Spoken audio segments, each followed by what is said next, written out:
Assalamualaikum warahmatullahi wabarakatuh. Selamat datang kembali di channel Radio Story. Masih bersama dengan saya Mas Alan. Untuk kali ini saya akan menceritakan sebuah cerita yang berjudul Kau Gantung Jasadku di Kamar Itu. Cerita ini ditulis oleh Kak Dioseta. Bagi teman-teman yang ingin membaca langsung ceritanya, nanti silakan saja kunjungi linknya yang akan saya sertakan di kolom deskripsi. Sebelum kita masuk ke ceritanya, jangan lupa untuk like, comment, subscribe channel ini dan nyalakan juga lonceng notifikasinya agar tidak ketinggalan cerita-cerita dari channel ini. Dan seperti apa ceritanya? Mari kita dengarkan.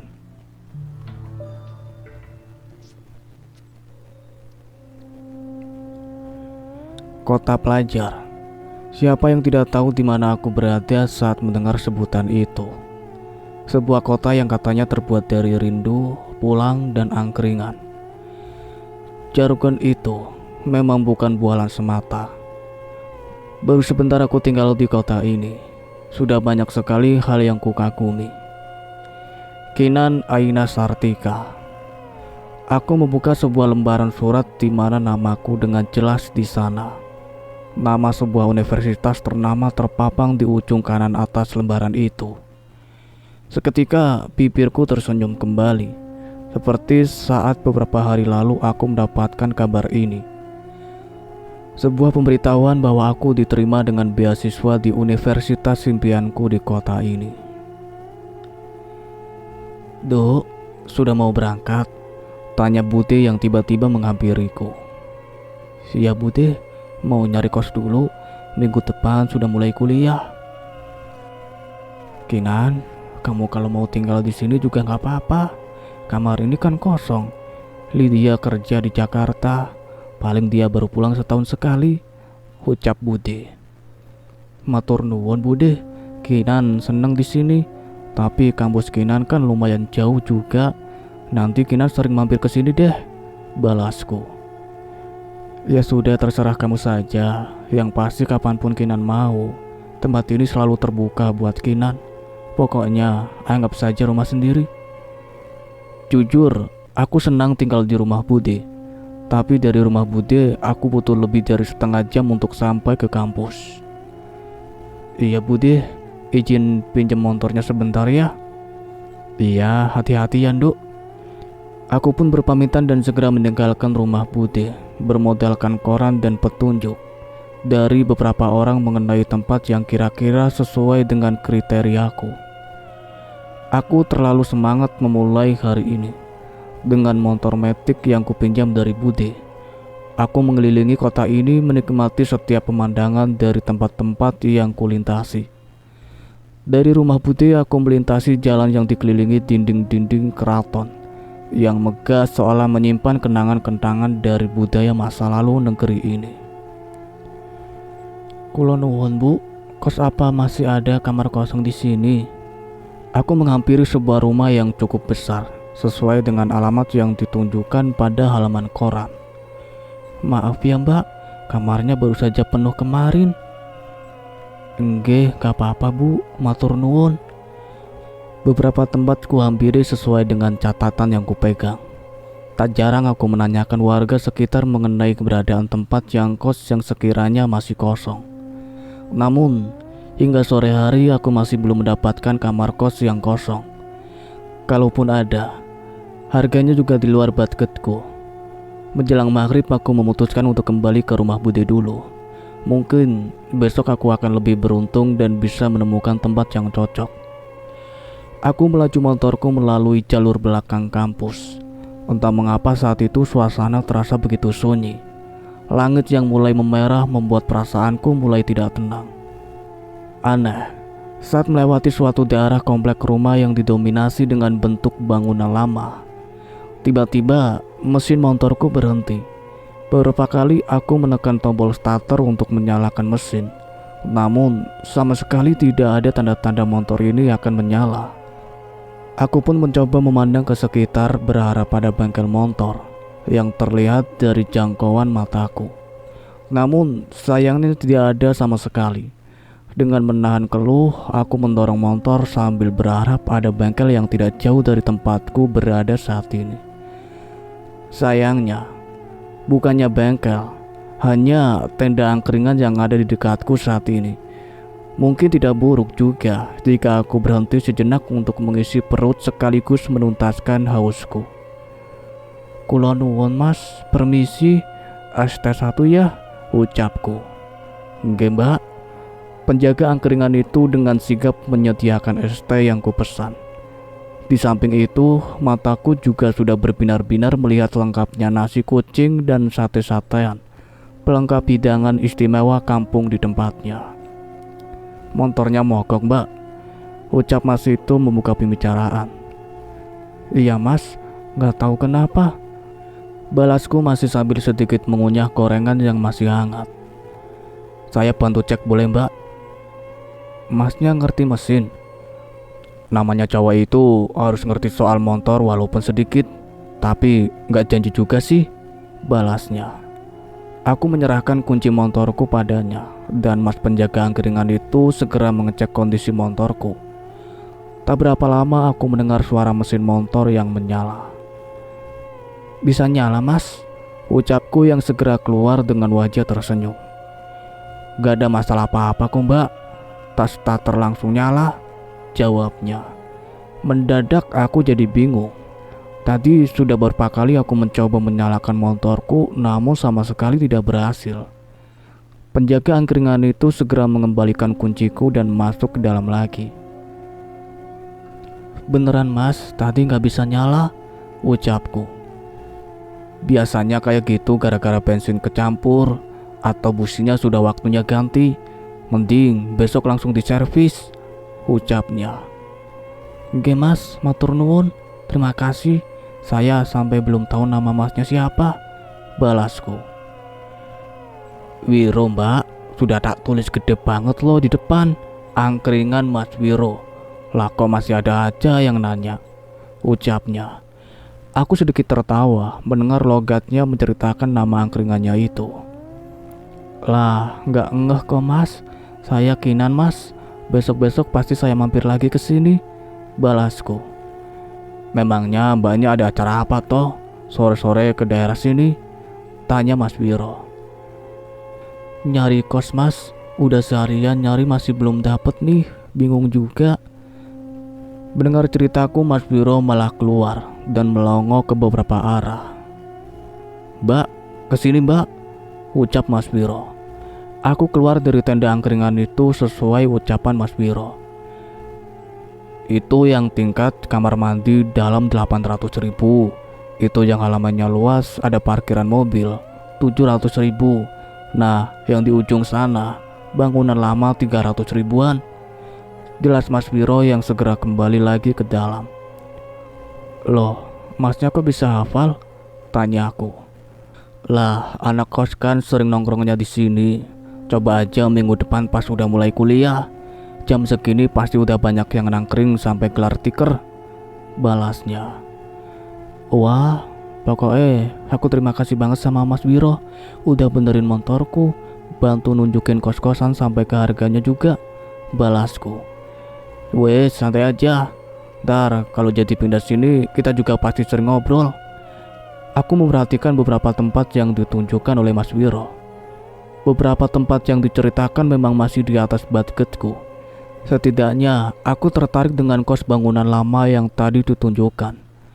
Entah kebetulan atau tidak, tapi tempat saat motorku mogok tadi ternyata tepat di depan kos bangunan lama yang ditunjukkan oleh Mas Wiro. Ya begini kondisinya mbak, masih bangunan lama. Jelas seseorang yang mengenalkan diri kepadaku dengan nama Bu Fitri. Aku diajak untuk melihat kamar dan halaman sekeliling bangunan kos Putri ini. Halamannya tampak asri, dan walau bangunan lama tempat ini cukup terawat. Yang kosong ada berapa kamar bu? Tanyaku. Di sini ada 6 kamar, 3 diantaranya masih kosong. Bu Fitri mengajakku melihat sendiri kamar yang masih tersedia. Ukuran kamarnya tidak jauh berbeda, hanya posisinya saja. Lantai di seluruh rumah ini masih menggunakan tegel kuno berwarna abu ciri khas rumah zaman dulu. Ada sebuah kasur, lemari, meja, dan kursi di setiap kamar. Aku cukup senang karena tempat ini sedikit mengingatku akan rumah Mbah di Jawa Timur. Di setiap kamar ada sebuah jendela yang sudah dipasang teralis. Sekilas tempat ini terlihat nyaman. Hanya saja rumah ini tidak menggunakan plafon, dan bila menatap ke atas langsung sisi bawah gentenglah yang terlihat. Beruntung dindingnya cukup tinggi sehingga menurutku masalah privasi masih cukup aman. Ini nggak bocor kan, Bu? Tanyaku khawatir. Tenang Mbak Kinan, sebelum jadi kos-kosan, genteng yang bocor sudah saya perbaiki. Harusnya sih sudah aman, jelas Bu Fitri. Sepertinya kondisi kos ini cocok untukku. Selain harganya yang masih terjangkau, suasana asri tempat ini juga membuatku nyaman. Aku memilih kamar di ujung belakang yang berbatasan dengan halaman belakang. Pertimbangannya agar suara kendaraan dari jalan tidak terlalu terdengar berisik. Saya pilih kamar yang belakang saja, Bu. Minggu depan sudah bisa saya tempati kan? Wajah Bu Fitri terlihat tersenyum. Bisa Mbak, anak-anak yang lain juga paling minggu depan sudah kembali. Ibu tinggal di sini? Tanyaku sambil menyiapkan beberapa lembar uang untuk melakukan pembayaran. Kamar ibu yang di depan sebelah kanan, tapi ibu jarang di sini. Lebih banyak di rumah anak ibu di daerah Gamping. Kebetulan aja ada satu anak yang nggak pulang, jadi ibu sengaja tidur di sini buat nemenin. Ibu ambilin kwitansi dulu ya. Mendengar perkataan Bu Fitri, aku jadi sedikit tenang. Sepertinya ia juga peduli dengan anak-anak kosnya. Aku duduk di kasur sambil melihat ke seluruh sudut kamar, sekedar memantapkan diriku untuk tinggal di kamar ini mulai minggu depan. Di tengah lamunanku, aku tersadar oleh sebuah benda yang terjatuh dari dinding kamar. Sebuah bingkai foto. Aku mengambilnya dan melihat ada foto sekumpulan mahasiswa. Kurang lebih ada 5 orang yang berfoto di halaman kampus yang mirip tempatku kuliah saat ini. Tertulis di sudut kanan bawah foto nama kampusku, nama jurusan, dan tahun 1997.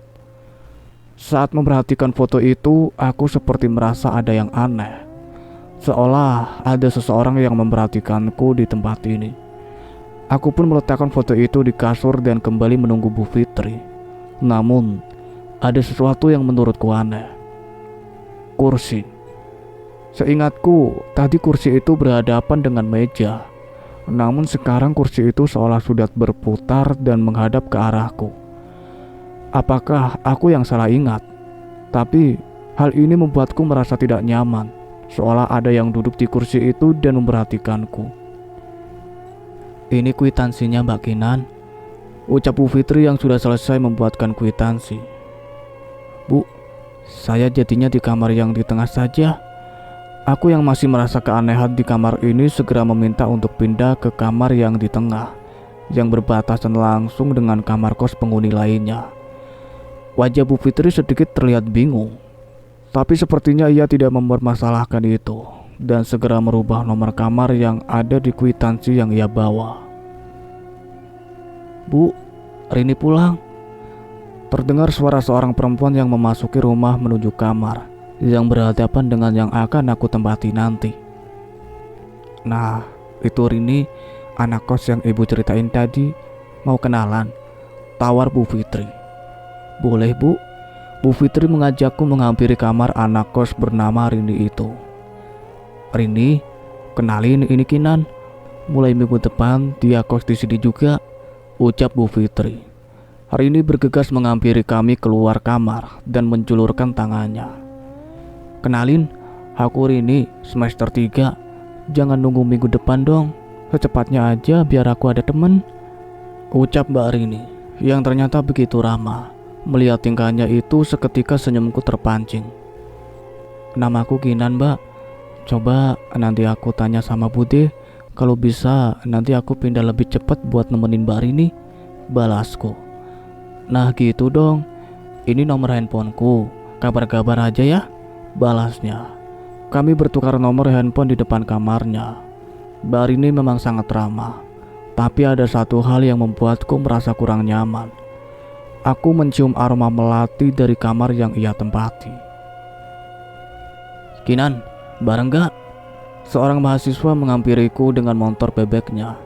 Namanya Lintang, salah satu teman sekelasku yang beberapa kali sekelompok denganku. Ya elah Lintang, kamu kan tahu kosku, cuma di belakang kampus, pakai segala nawarin bareng, balasku. Ya kan namanya usaha, kalau jalan kaki kan 5 menit sampai, kalau naik motorku bisa setengah jam. Lah, kok malah tambah lama? Ya mampir degan dulu gitu, baru nanti aku anterin pulang. Wah boleh juga tuh, tapi sorry Lintang, aku sudah ditungguin Santi di depan gerbang. Naik tim aja ya, balasku. Walah, yaudah kabar-kabar aja ya. Lintang melaju lagi gas motornya sambil mengangkat tangannya melambai ke arahku. Tak jauh dari posisiku, Santi teman kosku yang seangkatan sudah menungguku di gerbang sambil berbicara dengan temannya. Aduh, sorry, lama ya San? Enggak Kinan, santai. Tadi kenapa gak ikut bareng Lintang aja? Gak apa-apa kali. Lagi pengen jalan kaki aja sama kamu. Pengen ngobrol-ngobrol juga, kan di kos cuma kita yang seangkatan, balasku. Oh, kirain gara-gara udah janji sama aku. Lain kali kalau diajak Lintang dan sudah terlanjur janji sama aku, tinggal SMS aja. Kos kita kan deket, santai aja. Iya, aman, makasih San. Santi adalah penghuni kos baru sama sepertiku. Kami satu angkatan namun beda jurusan. Saat ada jadwal kuliah yang berbarengan, biasanya kami selalu pulang bareng. Sudah hampir 2 bulan aku berkuliah dan kos di tempat Bu Fitri. Sampai sekarang kos ini diisi oleh 5 orang. Mbak Ridi yang kamarnya ada di depanku, Santi di sebelah kiriku dengan jendela mengarah ke jalan, Mbak Rata yang berada di sebelah kananku, dan Mbak Anggit yang berada di sebelah Mbak Rini, berbatasan langsung dengan dapur. Dan untuk kamar di belakang, masih belum ada yang menempati hingga sekarang. Kinan, di dapur ada pis susu sikat aja, Anggit dikirimin sama ortunya dari Bali, teriak Mbak Rini sembari mengusap rambutnya dengan handuk setelah keluar dari kamar mandi. Iya Mbak Rini, segera meluncur nanti, balasku. Setelah sampai kos, biasa aku lebih banyak menghabiskan waktu di kamar, mengerjakan secepat mungkin tugas yang baru saja diberikan. Setelahnya biasanya aku baru keluar mencari makan bersama yang lain. Kinan, ikut gak? Terdengar suara Mbak Ratna dan Santi mengetuk pintuku. Mau kemana? Ucapku sambil membuka pintu. Ke Mas Wiro, makan sebentar, jawab Santi. Ikut, sebentar, aku ambil dompetku dulu. Benar kata Mas Wiro. Setelah tinggal di kos ini pasti kami akan sering ngobrol ke angkringannya. Ada beberapa orang yang sudah berada di sana. Terlihat beberapa motor juga terparkir.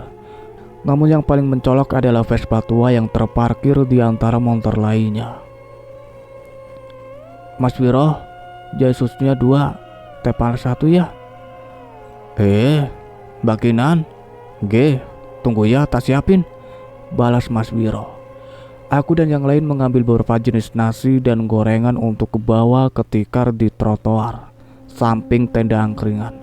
Sebenarnya lebih nyaman kalau bisa makan di kursi tepat di depan makanan. Namun sudah ada 2 orang di sana yang sedang asik menikmati kopi hitamnya. Salah satunya masih mengenakan seragam kerja berlogo perusahaan pabrik gula. Lagi ada pangsit goreng nih, katanya juga masih lengkap, ucap Santi sambil tersenyum membawa sepiring gorengan favorit kami. Coba agak malam dikit, pasti udah pada ludes, tambahku. Kami menikmati menu angkringan itu di tikar pinggir jalan dengan beratapkan langit. Sesuatu yang tidak pernah kualami saat seumur hidup tinggal di ibu kota. Mungkin suatu saat nanti aku akan kangen momen-momen ini. Sudah Mas Wiro, berhitung ya. Lah, kok buru-buru? Baru jam 9 loh ini. Iya Mas, kalau kemalaman takut diculik tukang sayur, balasku dengan iseng. Bisa aja Bakinan. Aku melihat kursi di dalam tenda sudah kosong. Vespa tua yang tadi terparkir juga tidak ada.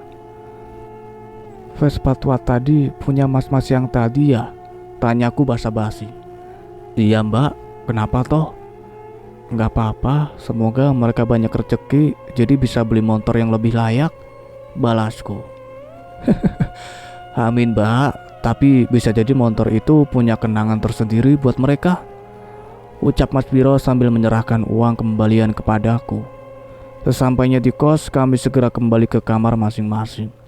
Namun, baru saja aku menutup pintu, tiba-tiba seseorang mengetuk pintuku lagi. Itu Mbak Rini.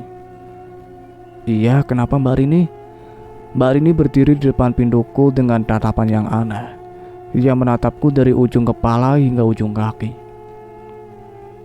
Malam ini kunci kamar, jangan keluar sampai besok pagi, ucap Mbak Rini dengan nada bicara yang tidak seperti biasanya. Memangnya ada apa mbak? Tanyaku.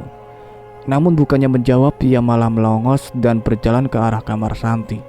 Sepertinya ia berniat memberi informasi yang sama kepada Santi. Karena memang tidak ada rencana untuk keluar, aku pun memilih untuk tidak menghiraukannya dan kembali membereskan kasur untuk tidur. Udara panas membangunkanku dari lelapnya tidur. Kipas angin yang biasa kugunakan untuk mengusir panas sepertinya tidak menyala. Aku pun membuka mata dan menyadari lampu kamar ternyata padam.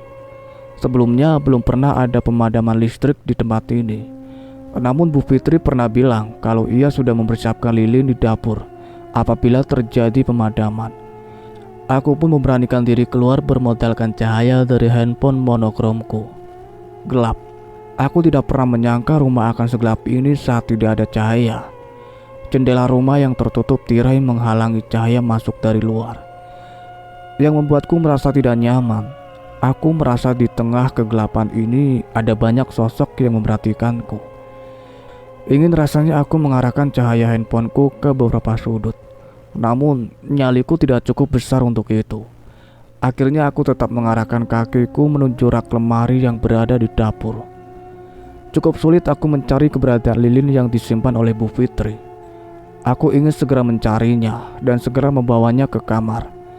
Entah mengapa, aku tidak pernah merasa setakut ini saat mati lampu. Mbak Ratna, mati lampu. Aku mencoba memanggil Mbak Ratna yang kamarnya berbatasan dengan dapur. Bukan tanpa alasan, tapi sekarang aku mulai ketakutan dengan udara dingin yang tiba-tiba meniup tenguk leherku. Terdengar suara pintu kamar terbuka. Awalnya aku mulai terasa lega. Akhirnya ada anak kos yang bangun juga. Dia pasti mencari lilin juga ke sini. Aku menoleh sebentar, menyorotkan handphoneku ke kamar pintu-pintu kamar, memastikan siapa yang keluar. Namun, anehnya, tidak ada pintu kamar yang terbuka. Sampai akhirnya aku sadar bahwa itu adalah suara pintu kamar belakang yang terbuka. Seketika tubuhku panas dingin. Terlebih samar-samar aku melihat sesuatu berjalan dengan aneh meninggalkan kamar itu. Siapa? Aku mencoba mencari tahu siapa yang keluar dari kamar itu. Tidak ada jawaban. Namun aku mendengar suara langkah kaki yang aneh mendekat ke tempat ini. Aku pun bergegas kembali mencari lilin dari rak dapur yang akhirnya kutemukan bersama sebuah korek di sebelahnya. Suara langkah kaki itu semakin mendekat. Saat ini suara langkah kaki itu seolah ada di hadapanku. Namun tidak ada siapapun di hadapanku saat ini. Aku pun menyalakan korek untuk kusulutkan pada lilin untuk memperjelas penglihatanku. Namun sebelum sempat menyulutkannya pada lilin, aku terperanjat dengan siapa yang kulihat dengan api yang menyala dari korek yang kugenggam. Langkah kaki. Tidak ada seorang pun yang terlihat di hadapanku. Namun saat aku menoleh ke bawah, terlihat sepasang pergelangan kaki tanpa badan yang melangkah dan berdiri tepat di hadapanku. Aku menutup mulut dan menahan tangisku. Tolong, Santi, Mbak Rini, teriakku sambil terisak. Namun kedua pergelangan kaki itu terus berjalan melewatiku, menembus pintu belakang yang ada di dapur. Aku menguatkan diriku untuk menyalakan lilin, namun yang kurasakan malah semakin mengerikan. Aku pun beberapa kali menggedor pintu Mbak Ratna dan Mbak Rini, namun sama sekali tidak ada jawaban. Sebaliknya, dari arah kamar Santi malah terdengar suara wanita yang tertawa dengan aneh.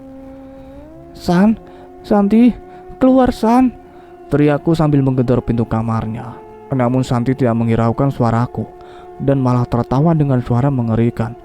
Suaranya persis seperti sosok makhluk yang sering diceritakan di cerita hantu yang kudengar. Kuntilanak. Aku tidak tahu apa yang harus kuperbuat. Bu Fitri sudah pasti tidak ada di rumah. Hanya kamar Mbak Anggit yang belum kucoba ku ketuk. Aku tidak berani ke sana karena kamarnya bersebelahan langsung dengan kamar belakang yang saat ini pintunya berada di samping kiriku. Mbak Anggit, ucapku dengan suara yang bergetar. Aku ingin segera masuk ke kamar, namun sepertinya semua ini masih akan terus berlanjut hingga akhirnya aku memberanikan diri melangkah ke kamar Mbak Anggit. Namun semakin mendekat, tanpa sengaja aku malah memperhatikan kamar belakang yang pintunya terbuka dengan sendirinya. Ada sesuatu yang bergerak di sana. Ini terlalu mengerikan. Seorang wanita berdiri melayang di hadapanku. Wajahnya penuh amarah menatap dengan tajam. Sebuah tali penuh darah terikat di lehernya yang dengan cepat aku tahu dari mana asal darah itu. Hampir seluruh wajahnya penuh dengan darah dari bekas luka yang keji. Aku pun jatuh terduduk dan menjatuhkan lilinku. Tolong, Santi, Mbak Anggit, teriakku dengan suara yang hampir tidak terdengar. Aku berusaha untuk mundur, namun makhluk itu telah melihatku. Ia seperti mendekat ke arahku. Sekuat tenaga aku mencoba berdiri dan berlari ke arah luar. Suara tawa Santi yang aneh masih terdengar setiap aku melewati kamarnya. Beruntung aku sempat mencapai pintu dan keluar dari rumah. Namun suasana halaman rumah yang biasa membuatku tenang kini terlihat semakin mencekam. Aku berlari sebisa mungkin menjauhkan diri dari rumah dan sepertinya kengerian rumah ini lebih dari apa yang barusan kualami. Tak hanya wanita yang berada di kamar belakang. Dari jendela kamar Santi terlihat sosok kuntilanak yang memperhatikanku dari jendela. Sesosok mata yang berwarna merah menatapku dari arah kamar Bu Fitri. Dan lebih dari itu ada sosok pocong yang menjaga di antara beberapa sudut rumah. Aku pun berlari sejauh mungkin hingga ke jalan. Dari arah yang cukup jauh aku melihat seseorang seperti Mas Wiro yang sedang berjalan dengan dua orang lainnya dengan membawa senter. Mas Wiro, tolong, teriakku sambil menghampirinya. Aku tidak peduli dengan penampilanku yang berantakan dan bertelanjang kaki. Aku benar-benar takut dengan semua yang kualami. Mbak Kinan? Kenapa Mbak Kinan? Tanya Mas Wiro kaget. Setan Mas, di kos ada banyak setan, jawabku dengan masih mencoba mengatur nafas. Bukannya menjawab, Mas Wiro malah menoleh kepada kedua orang di sebelahnya yang tadi sempat bertemu denganku di angkringan. Asem Jul, rumahnya yang itu toh, ucap salah seorang yang mengenakan seragam. Iya, gak kelihatan. Semua rumah ini banyak yang masih bangunan lama, balas salah seorang yang masih mengenakan celana seragamnya, namun sudah berganti dengan kaos dan mengalungkan sarung di bahunya. Aku tidak mengerti dengan apa yang mereka bicarakan, namun mereka memintaku untuk menunjukkan tempat aku melihat kejadian tadi. Sampai di halaman rumah, kedua pemuda itu menggelengkan kepala seolah tidak percaya dengan apa yang mereka lihat. Mbak Kinan, ada orang lagi di dalam, tanya salah seorang dari mereka. Aku mengangguk. Santi Mas, dia ketawa dari dalam kamar. Ketawanya aneh, kayak kuntilanak, ucapku. Mas Wiro terlihat kaget mendengar ceritaku. Mbak Kinan, nama saya Danan. Ini teman saya Cahyo. Temani saya ke dalam lagi ya. Kita bantuin teman Mbak Kinan, ucap seseorang yang mengaku bernama Danan itu. Aku ingin menolak. Sosok yang kulihat memerhatikanku dari tempat ini saja sudah membuatku sulit untuk berdiri. Mbok dibantu Mbak. Kasihan kalau temanku satu ini habis dikeroyokin massa karena masuk ke kos-kosan perempuan tanpa izin, ucap Mas Cahyo. Iya Mbak, kasihan Mbak Santi. Kayaknya orang-orang ini mengerti masalah beginian, ucap Mas Wiro. Mendengar Mas Wiro berucap seperti itu, aku pun mengiyakan permintaan mereka untuk kembali masuk ke dalam. Sekali lagi aku memasuki rumah yang sudah kutinggali beberapa bulan ini. Suasananya masih seperti tadi. Aku menunjukkan kamar Santi yang masih terkunci dan terdengar suara tawa aneh itu lagi. Mas Danan membacakan sebuah doa yang terdengar hingga ke seluruh penjuru rumah. Tak lama setelahnya, suara tawa dari kamar Santi berubah menjadi geraman dan lambat laun menghilang. Suara kunci terbuka terdengar dari kamar Santi. Dari dalam terlihat Santi keluar dengan wajah yang pucat dan rambut yang berantakan. Ia segera memelukku dan menangis sejadi-jadinya. "Jangan, Kinan, jangan ngelihat ke dalam kamar," ucap Santi melarangku habis-habisan untuk menoleh ke kamarnya. Mas Danan terus membaca doanya dan menyisir satu persatu kamar hingga sampai di kamar belakang. Aku tidak berani menatap ke arah sana. Aneh apa yang direncanakan oleh Mas Danan. Aku berusaha untuk tidak menghiraukannya. Namun sialnya pintu kamar Santi terbuka dengan sendirinya. Dari dalam kamar Santi masih berdiri sosok wanita pucat berbaju putih lusuh, menatap kami sambil tersenyum dan memainkan rambutnya.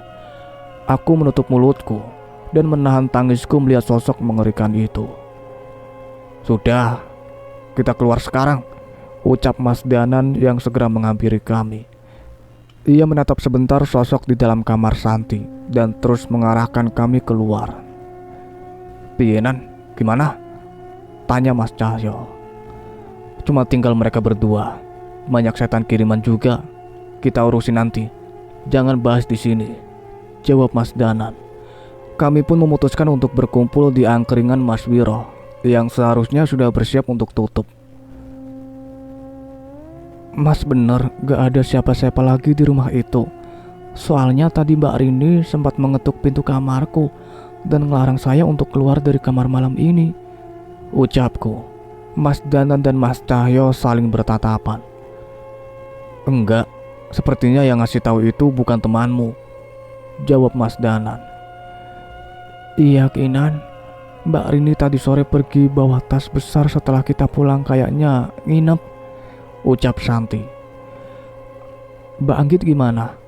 Tadi bukannya dia habis makan di sini sama kita?" tanyaku lagi. Kali ini Mas Wiro yang menjawab. "Tadi aku ngeliat dia dijemput sama cowok naik motor. Bisa jadi dia belum pulang." Aku tidak mau bertanya lagi. Sepertinya malam ini aku harus mengajak Santi menginap di rumah Bude sebelum menceritakan kejadian malam ini pada Bu Fitri dan Pak RT besok. "Mas Danan, memangnya kalian gak bisa membersihkan rumah itu?" tanya Mas Wiro. "Orang ngono, Mas. Setelah lihat rumah tadi, sepertinya masalahnya terlalu dalam," jawab Mas Cahyo. "Mungkin setan-setan kirimannya bisa kami tangani dengan mencari benda-benda yang menjadi perantaranya. Tapi lebih dari itu, ada sosok yang tidak bisa kami usir begitu saja. Dia mati dengan tidak wajar dan pasti ingin menuntut balas," tambah Mas Danan. Aku cukup heran dengan ucapan mereka. Selama ini kami tinggal di rumah kos itu dengan tenang tanpa ada gangguan. Ingin rasanya aku tidak percaya dengan ucapan mereka. Namun kejadian tadi membuatku tidak bisa membantah apa yang mereka ceritakan. Tapi Mas Danan, selama ini kami tinggal di kos itu tenang-tenang saja. Tidak ada hal seperti ini," ucap Santi yang sudah mulai tenang. Mendengar pertanyaan itu, Mas Danan mengeluarkan buah benda berupa lembaran foto yang pernah kulihat terbingkai di kamar belakang. "Itu foto yang ada di kamar belakang, Mas?" tanyaku. Mas Danan mengangguk. Ia mengangkat foto itu dan menunjukkan sebuah tulisan yang tertulis di belakang lembaran itu. Di sana tertulis tanggal dan bulan yang bertepatan dengan hari ini. "Kita akhiri semua setelah ini. 5 Mei 1997, pukul 10 malam di hutan belakang kampus. Vera."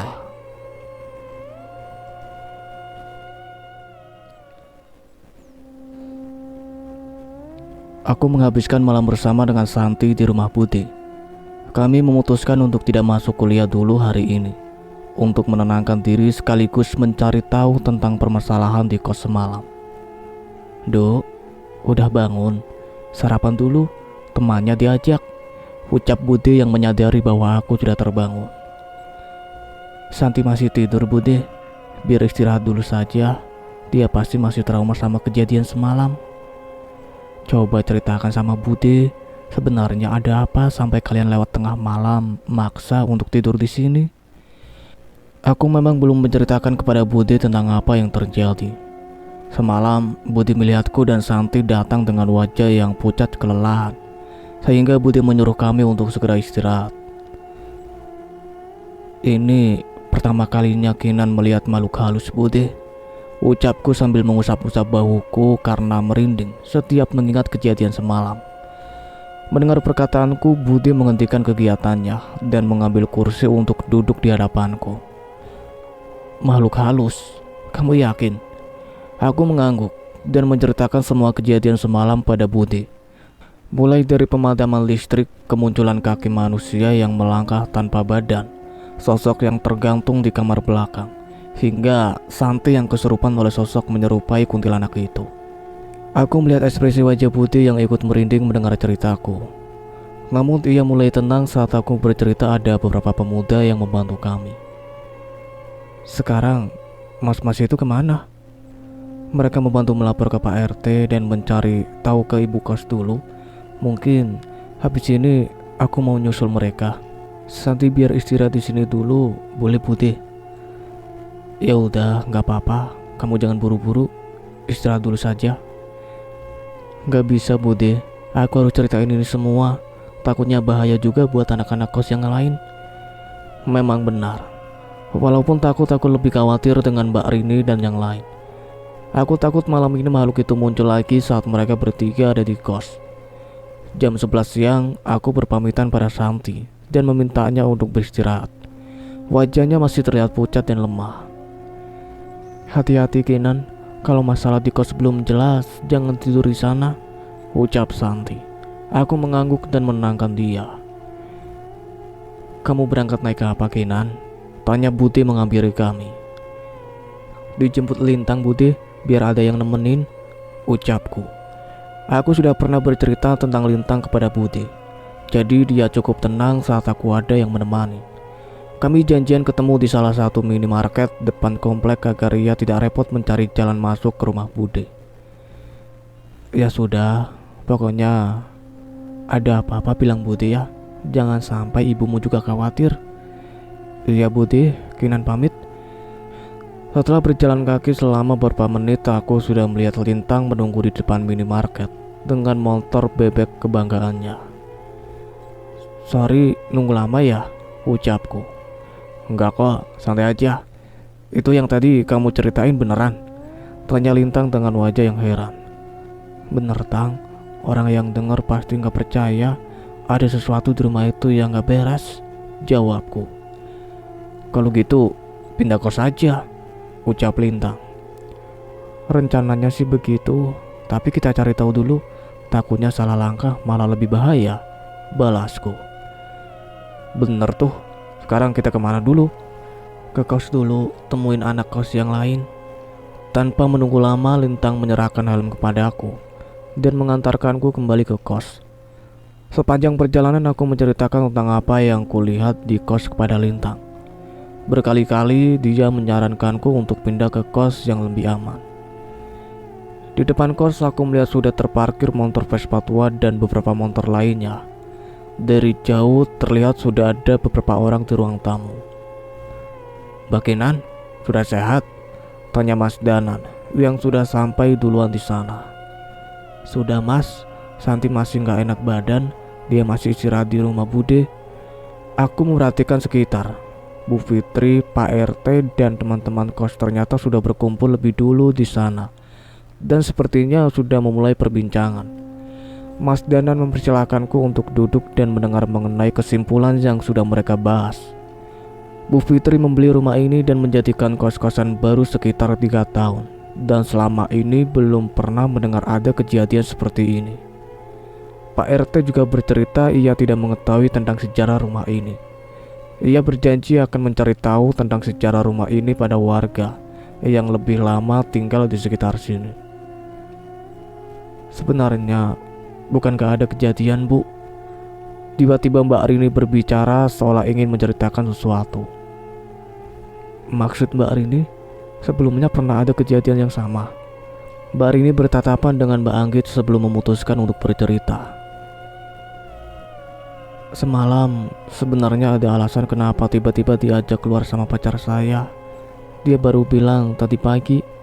Mbak Anggit membuka pembicaraan.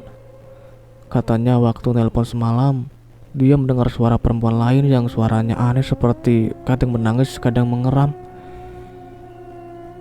Mati, tidak ada yang boleh hidup. Pacar saya merinding mendengar suara itu dan memaksa untuk menjemput saya. Mendengar cerita itu seketika bulu kuduk berdiri.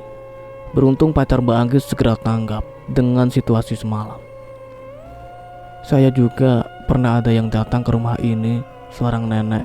Saat itu hanya ada saya dan Ratna. Dia datang ke tempat ini katanya mau menemui cucunya yang bernama Nilam. Namun karena di rumah ini tidak ada yang namanya Nilam, akhirnya kita meminta nenek itu untuk pergi. Dan malam setelahnya terdengar suara perempuan nangis dari kamar belakang. Kami semua terdiam mendengar cerita itu. Sebagian dari kami berpikir apakah kejadian itu ada hubungannya dengan kejadianku semalam. Kalau itu namanya Mbah Sarmi, dia memang sudah agak pikun. Tiap hari dia mencari anaknya yang bernama Nilam. Padahal kami warga desa tahu bahwa Mbah Sarmi dan almarhum suaminya tidak pernah punya anak, ucap Pak RT. Tapi Pak, Mbah Sarmi sudah lama tinggal di daerah sini. Apa dia tahu tentang rumah ini? Tanya Mas Danan. Mungkin, tapi dia sudah mulai pikun. Saya saksi dia punya informasi yang cukup malah. Kadang omongannya ngawur, tambah Pak RT. Entah mengapa aku merasa mendapat firasat bahwa aku harus menemui seorang bernama Mbah Sarmi itu. Rumahnya jauh dari sini Pak, tanyaku. Paling 100 meter, rumahnya paling tua sendiri. Beliau tinggal sendiri, tapi ada tetangga yang merawat Mbah, jelas Pak RT. Aku pun mengajak Lintang untuk mengecek ke sana. Mas Danan dan Mas Cahyo sepertinya memiliki firasat yang sama, sehingga memutuskan untuk ikut. Bu Fitri meminta maaf atas permasalahan yang terjadi di kosnya. Kami tahu semua ini bukan salah beliau, tapi mau tidak mau kami harus mencari tempat yang aman dulu sebelum memutuskan melanjutkan tinggal di kos ini atau pindah. Bu Fitri, tenang saja. Setelah permasalahan ini selesai, rumah ini akan kembali nyaman untuk ditinggali, ucap Mas Cahyo. Memang bisa Mas, apa Masnya sudah tahu masalahnya? Tanya Bu Fitri. Penyebabnya belum tahu, tapi kami sudah tahu kalau makhluk yang tergantung di kamar belakang mati dengan tidak wajar. Kematiannya ada hubungannya dengan santet, balas Mas Cahyo. Aku dan Lintang menuju sebuah rumah tua diiringi suara mesin motor Vespa tua yang suaranya terdengar hingga ujung jalan. Terlihat seorang wanita tua sedang sibuk membersihkan halaman rumah dari daun-daun kering yang berserakan. Kula nuwun. Aku mencoba memanggil Mbok Sarmi dari depan halaman, berharap dia akan menengokku. Iya, siapa ya? Mbok Sarmi mendekati kami sambil mengamati wajah kami satu persatu. Saya Kinan Mbah, ini teman saya Lintang. Yang di belakang Mas Danan sama Mas Cahyo. Kami pengen ngobrol-ngobrol sama Mbah, ucapku. Mbah Sarmi yang sudah cukup tua dan sedikit bungkuk terlihat bingung. Ia menoleh ke rumahnya dan kembali menatap kami. Tapi rumah Mbah jelek, berantakan. Mbah juga gak punya suguhan apa-apa, balas Mbah Sarmi. Enggak Mbah, rumah Mbah Sarmi bagus kok. Ada pohon pisangnya, seneng aku. Tiba-tiba Mas Cahyo menimpali perbincanganku. Aku tahu maksudnya, agar Mbah Sarmi tidak merasa canggung. Ya wes, masuk Duk, Mbah buatin minum ya, ucapnya sambil memalingkan badan dan berjalan dengan tertati. Saya bantuin Mbah, ucap Mas Cahyo yang segera ikut nyelonong ke bagian belakang rumah sementara kami menunggu di teras rumah yang terdapat kursi bambu yang sudah cukup tua. "Mbah, cuma ada teh sama pisang. Dimakan ya?" ucap Mbah. Entah mengapa aku merasa terharu melihat momen ini. Sudah bertahun-tahun aku tinggal di ibu kota. Hampir seumur hidup tidak pernah ada satu orang pun yang menyambut orang asing sampai tanpa curiga seperti ini. "Bah, nanti gantian aku bawakan pisang dari kampungku. Enak, Bah," ucap Mas Cahyo yang mencoba so akrab dengan Mbok Sarmi sambil membuka kulit pisang yang disuguhkan. Melihat tingkah Mas Cahyo, Mbak Sarmi pun mulai tersenyum. "Ngapunten, tolong teman saya dimaafin ya, Mbah. Kelakuannya memang begitu. Kalau udah lihat pisang, matanya langsung berubah jadi mata kera," ucap Mas Danan. Tiba-tiba suasana di rumah ini menjadi nyaman dengan keberadaan Mas Danan dan Cahyo. Bahkan kami sempat lupa dengan tujuan kami ke sini. "Ngapunten Mbak Sarmi, sebenarnya ada yang ingin kami tanyakan." Lintang mencoba membantu untuk membuka pembicaraan. Namun bukannya menjawab, Mbak Sarmi malah berdiri dan masuk ke rumah meninggalkan kami. Kami menunggu cukup lama, namun Mbak Sarmi belum kunjung keluar juga. Bukannya gelisah, Mas Cahyo tiba-tiba malah meninggalkan kami dan mengambil sapu lidi di kebun dan melanjutkan pekerjaan Mbak Sarmi membersihkan rumput kering. "Mas, gimana? Apa kita panggil saja?" tanya aku pada Mas Danan dan Lintang. "Gak usah, Mbak Sarmi sudah mengerti maksud kita. Walaupun penampilannya begitu, sebenarnya Mbah bukan orang biasa loh," ucap Mas Danan. Aku tidak mengerti apa yang dimaksud olehnya, tapi memang cukup aneh melihat mereka berdua bisa cepat merasa akrab dengan Mbah Sarmi sebelum banyak berbicara. Setelah beberapa lama, akhirnya terdengar suara langkah kaki Mbah Sarmi dengan suara kaleng. Kami pun segera mengetahui bahwa Mbah Sarmi sedang mengambil sesuatu dari dalam rumah dan membawanya ke hadapan kami. "Mbah tinggal di daerah sini hampir seumur hidup." Mbah Sarmi mencoba untuk mulai bercerita. "Mbah gak bisa punya anak, tapi Mbah beruntung bisa menikah dengan orang yang tepat dan tidak pernah mengeluh sampai akhir hayatnya." Mbah Sarmi mengeluarkan foto seorang pria tua yang terlihat sudah sangat lama. "Setelah suami Mbah pergi duluan, Mbah kesepian. Walaupun warga di sini sangat perhatian sama Mbah, tetap ada perasaan sepi yang tidak bisa tergantikan. Sampai suatu saat, Mbah ketemu seorang anak perempuan yang baik, namanya Nilam. Mbah cerita saat itu Nilam lewat rumah Mbah tiba-tiba masuk begitu saja. Katanya Nilam kangen sama almarhum neneknya dan jadi sering ngobrol sama Mbah Sarmi. Dalam seminggu bisa 3-4 kali mampir ke rumah Mbah Sarmi. Dia banyak bercerita soal temannya, kuliahnya, dan keluarganya. Saat itu Mbah sangat senang karena ia jadi tidak kesepian lagi. Tapi di balik itu Mbah juga tahu ada masalah yang dialami oleh Nilam tentang keluarganya. Mereka tinggal di rumah yang saat ini menjadi kos yang kutinggali. Ada seorang pria bernama Bira yang jatuh cinta dengan Nilam. Keluarga mereka cukup dekat sehingga Bira sering mampir ke rumah. Namun Nilam tidak memiliki perasaan yang sama dengan pria itu. Nilam selalu berusaha menghindar dari Bira. Ia selalu ke rumah Mbah Sarmi setiap Bira mampir ke rumah Nilam. Pernah beberapa kali Nilam sampai menginap di rumah Mbah Sarmi agar tidak bertemu dengan Bira. Akhirnya orang tua Nilam sadar bahwa anaknya berusaha menjauhi pria yang mendekatinya itu. Rasa sayang terhadap anaknya membuat ayah Nilam menghampiri keluarga Bira dan menegaskan bahwa Nilam tidak bersedia menjalani hubungan dengan anak mereka. Awalnya hal ini ditanggapi dengan biasa. Sayangnya, permasalahannya lebih rumit dari itu. Ada alasan mengapa keluarga itu mendekati keluarga Nilam dan menginginkan Nilam menikah dengan anaknya. Setelahnya berbagai teror mulai mendatangi rumah itu. Ayah Nilam terkena penyakit gatal. Ibu Nilam yang sering menjadi depresi karena diperlihatkan sosok aneh. Hingga Nilam yang sering kehilangan kesadaran dan tiba-tiba tersadar di bawah pohon. Seseorang yang merupakan keturunan keraton pernah cerita sama Mbah bahwa keluarga Nilam sedang disantet. Orang itu pernah dimintai tolong oleh keluarga pria yang suka kepada Nilam untuk ngerjain keluarga Nilam, namun ditolak olehnya. Mbah pun panik dan menghampiri keluarga Nilam.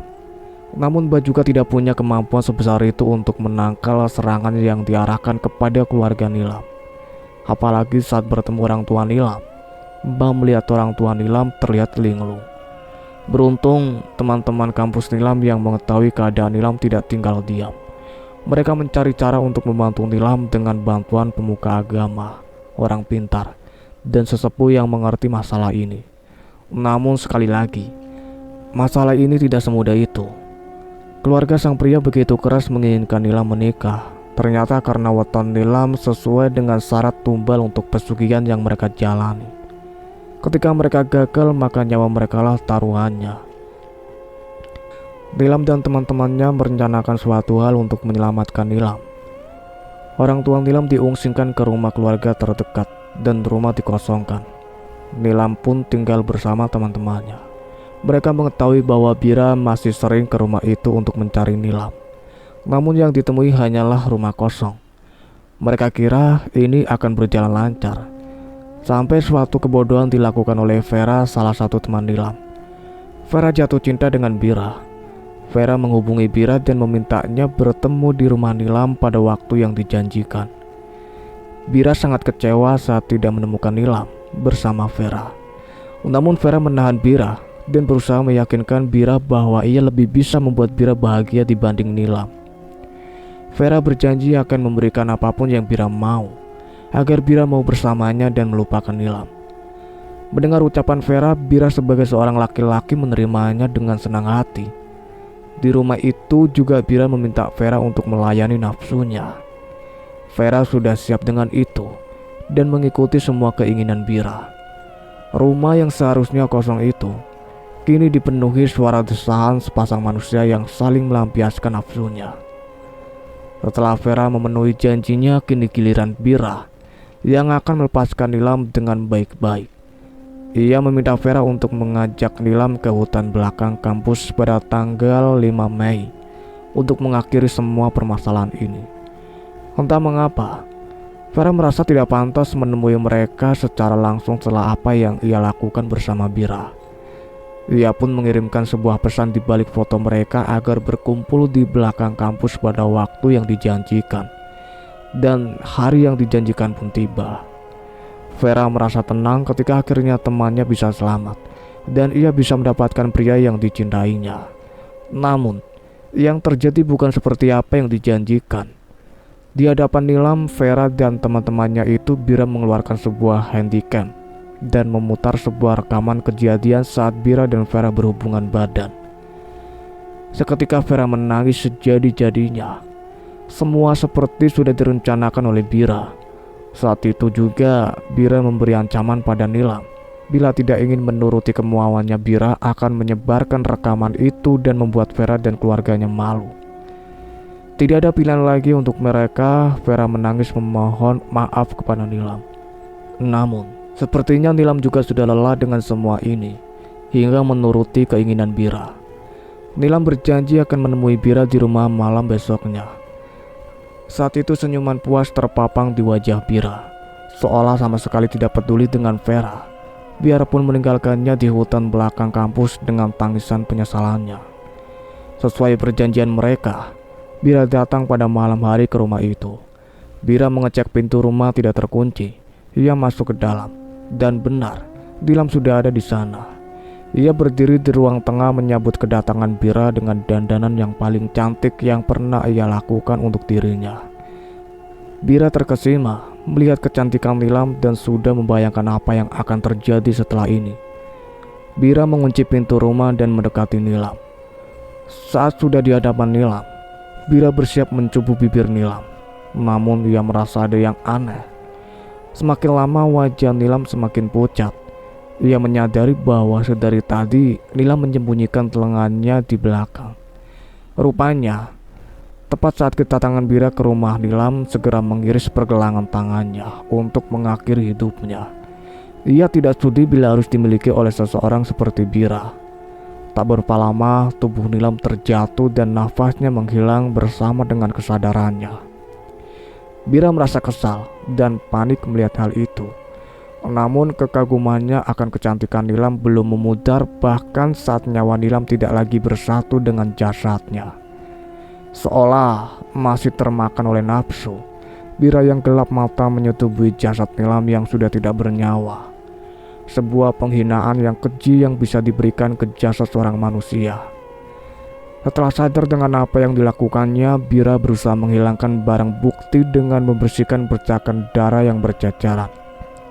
Setelah ia menggantung jasad Nilam di kamar belakang dan meninggalkannya begitu saja, tanpa ada satupun orang yang mengetahui tentang keadaan Nilam.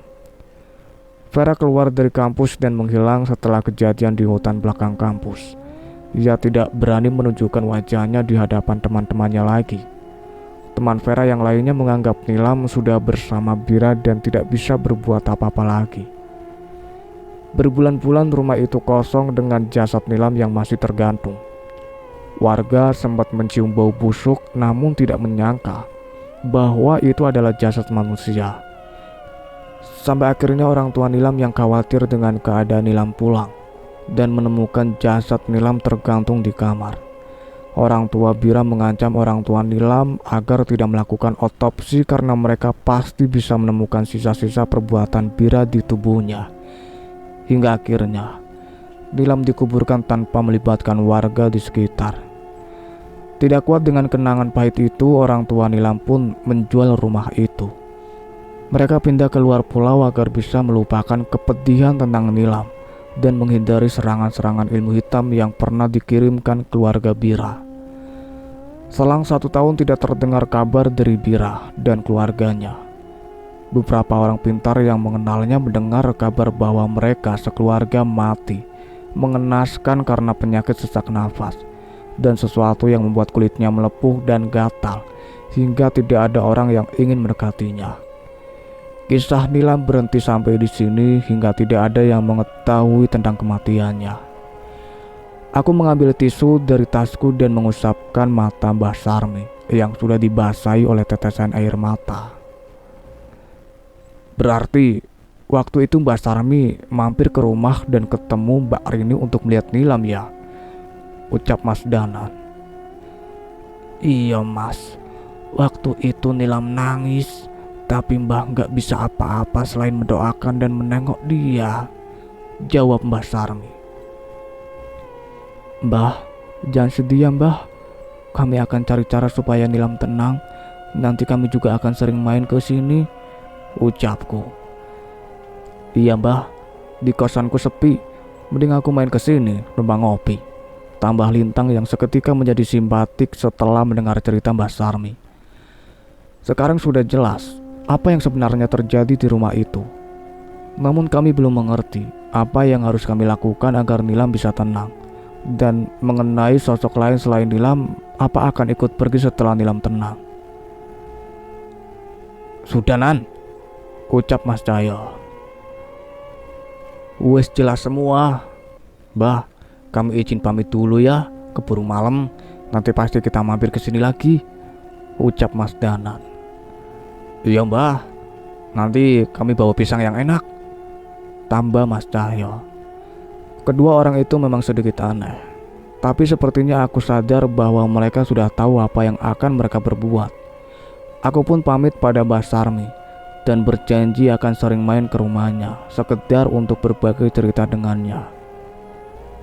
Nilam, semoga saja kami bisa menemukan cara yang terbaik untuk membuatmu tenang.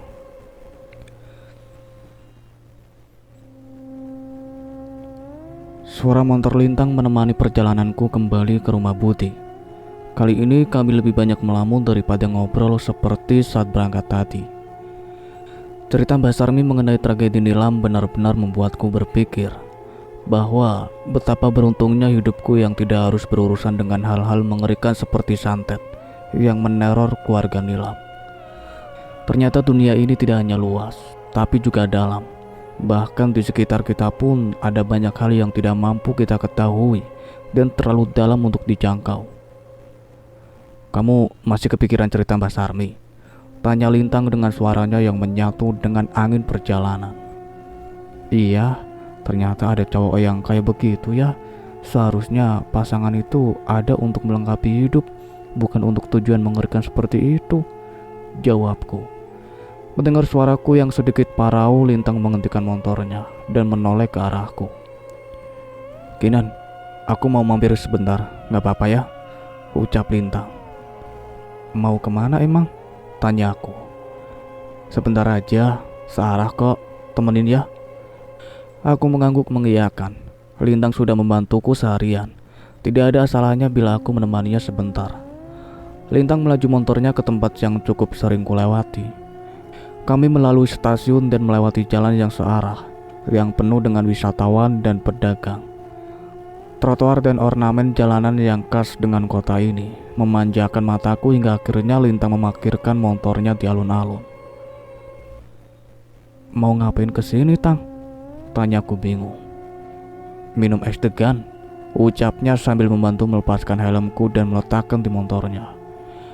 Aku melihatnya terus mengiranya bercanda, namun ternyata Lintang serius.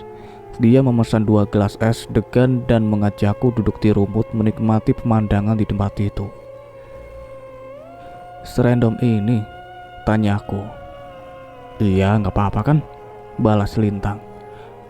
Aku berkali-kali menoleh pada Lintang, namun sepertinya dia memang hanya bermaksud bersantai dan menikmati pemandangan pohon beringin kembar yang ada di hadapan kami. Tapi mungkin ini ada baiknya. Tepat setelah tegukan pertama, aku seperti merasa beban dan rasa tegang yang kurasakan terangkat sedikit demi sedikit. Awas, betah, ucap Lintang menggodaku. Aku memukul lengan Lintang sekedar merespon ucapannya. Kadang memang harus random ini. Nggak harus ada rencana, nggak harus banyak yang dipikirkan. Terlalu banyak hal yang bisa membuat kita tenang. Kita hanya perlu berhenti sebentar dan menarik nafas untuk menyadari berbagai hal baik di sekitar kita. Aku mengangguk setuju sambil menyeruput es degan di tanganku. Kok jadi melankolis begini sih? Tanyaku. Kali ini dengan sedikit senyum setuju dengan ucapannya. Ini namanya melankolis ya. Kalau aku nyebutnya ngaso. Balas Lintang yang sekali lagi membuatku tertawa. Lintang menyeruput es degannya lagi dan tiba-tiba menarikku berdiri untuk mengikutinya. Ikut aku bentar, ucapnya. Ia mengarahkanku ke arah beringin kembar itu dan mengambil slayer dari tasnya. Tang, jangan bilang. Udah, ikut aja, kamu juga penasaran pengen nyobain kan? Balasnya. Aku tertawa, menutup mulutku menanggapi kelakuan random Lintang. Tapi dia benar. Dari dulu aku ingin mencoba mitos yang ada di alun-alun ini, namun tidak pernah kejadian karena aku memang pemalu. Tahu kan aturannya? Tanya Lintang. Berdoa, ngucapin keinginan, gak boleh ngintip, dan jalan lurus melewati antara 2 pohon beringin itu. Ya, pinter. Jangan jauh-jauh, ucapku. Tenang, aku ikutin terus dari belakang, jawab Lintang. Aku memulainya. Sepanjang jalan aku hanya tersenyum-senyum dengan perbuatanku ini. Tapi setidaknya setelah ini aku tidak penasaran lagi. Langkah demi langkah kuraba dengan menghafal posisi di mana kedua pohon beringin kembar itu berada. Namun setelah berapa lama tiba-tiba Lintang memanggil. Kinan, mau kemana? Terdengar suaranya sedikit tertawa. Aku membuka penutup mataku dan melihat ke depan. Rupanya posisiku saat ini sudah sangat melenceng jauh, hingga hampir menabrak sekumpulan orang. Aku hanya tertawa melihat kegagalanku dan berlari kembali menuju gelas es deganku yang belum habis. Namun tepat sebelum sampai kembali, Lintang menarik tanganku lagi tepat di tempat aku memulai tantangan ini tadi. Sekali lagi ya, ucap Lintang. Aku mencoba menolak, tapi Lintang segera memakaikan penutup mata itu lagi padaku. Udah ah, Tang, malu. Tenang, malunya bagi 2 sama aku. ucap Lintang dengan santai. Aku mengikuti permainannya, namun kali ini aku tidak mendengar suara langkah kaki Lintang di belakang. Aku terus meraba kemana arahku melangkah, namun aku sudah merasa hasilnya pasti akan sama saja. Kinan, itu suara Lintang. Suaranya cukup jauh di hadapanku. Aku tahu arah suara itu dari mana dan mengikutinya. Sekali lagi Lintang memanggil namaku, dan aku mengikuti kemana arah suara itu hingga tiba-tiba aku berhenti saat menabrak seseorang. Kinan, terdengar suara Lintang di hadapanku. Aku mengambil kesimpulan yang aku tabrak itu adalah Lintang. Kadang hidup ini memang gak bisa ditebak. Bahkan walau kita mencoba mengarahkan sebisa mungkin sesuai dengan harapan kita. Entah saat ini aku sedekat apa dengan Lintang. Belum pernah aku mencium aroma parfumnya sedekat ini. Tapi bukan itu masalahnya. Masalahnya, kenapa tiba-tiba jantungku berdetak begitu cepat? Kisah Nilam dan Bira pasti akan meremukkan hati semua yang mendengarnya. Tidak ada yang bisa menebak akan ada posisi itu. Ucap Lintang lagi. Maksud kamu apa, Lintang? Aku cuma ngasih tahu. Aku ada di sini, jangan pernah meragukan kehidupan. Karena bisa jadi aku ada di sini untuk mendampingi kamu menyelesaikan masalah yang kamu hadapi. Ucap Lintang. Aku tersenyum. Kini aku mengerti maksud Lintang. Ia melakukan ini semua hanya untuk menghilangkan kekhawatiranku. Thank you ya Lintang, ucapku. Ada kejutan lagi. Coba buka penutup mata kamu, balas Lintang. Aku menurutinya dan menurunkan penutup mataku, dan benar, Lintang tak jauh lebih dari sejengkal dari hadapan mataku. Jantungku semakin bergedup kencang, namun ia segera menggeser tubuhnya dan menunjukkan apa yang ada di hadapanku. Aku berada di tengah-tengah beringin kembar persis dengan tempat yang kutuju. Mungkin ini hanya mitos, tapi aku senang bisa menyelesaikan tantangan ini. Tak hanya itu, merahnya langit kota ini membuatku tak mampu menghentikan senyumku. Seandainya bisa, aku ingin bilang pada Lintang, terima kasih Lintang atas pemandangan ini dan semua usaha yang kamu lakuin untuk membuatku tenang. Namun aku mengurungkan niatku dan masih menikmati pemandangan senja di alun-alun kota teristimewa itu. Kinan, Lintang memanggilku lagi, kali ini suaranya seperti sedikit teraku. Boleh nggak kalau aku ngajak kamu ke sini lagi lain kali? Tanya Lintang sambil menggaruk kepalanya. Aku menoleh padanya masih dengan senyuman di wajahku. Tapi kali ini aku tahu, aku memandangnya dengan tatapan yang berbeda. Masih bisa-bisanya nanya begitu setelah semua yang kamu lakuin ini? Please, ajak aku ke sini lagi, tunjukin pemandangan seindah ini lagi. Entah di sini atau dimanapun, yang penting sama kamu. Sayangnya, ucapan itu hanya ada di pikiranku. Aku menahan sekuat mungkin rasa senangku. Mungkin di kamar. Di nanti aku akan senyum-senyum sendiri dan meneriakkan nama Lintang dengan menutup mulutku dengan bantal. Boleh. Sayangnya hanya itu saja jawaban yang akhirnya keluar dari mulutku. Tapi sepertinya satu kata itu saja cukup untuk membentuk senyum di wajah Lintang. Merahnya langit senja menemani perjalanan pulangku menuju rumah Bude. Kali ini ia tidak menurunkanku di minimarket, namun mengantarkanku hingga rumah Bude dan berpamitan.